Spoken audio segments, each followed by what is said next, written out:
Turning our attention now to the bilateral relationship between South Korea and China that seems to have warmed quite a fair bit in recent weeks. With a summit slated to take place next month in Beijing, it looks like the two leaders, President Moon Jae-in and President Xi Jinping, will also discuss their free trade deal, a natural progression following the thaw in ties that had turned to rather frosty over Seoul's defense upgrade. Our Hee-jun with the details.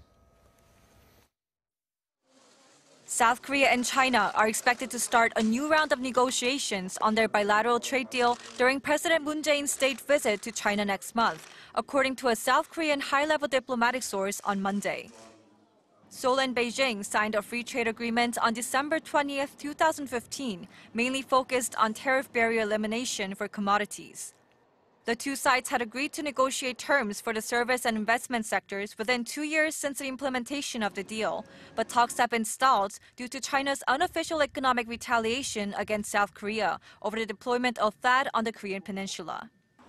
The upcoming round of negotiations is mainly expected to concern restrictions on South Korean companies operating in China and vice versa, which would prove beneficial for South Korea's entertainment, tourism, IT, communications, and finance sectors.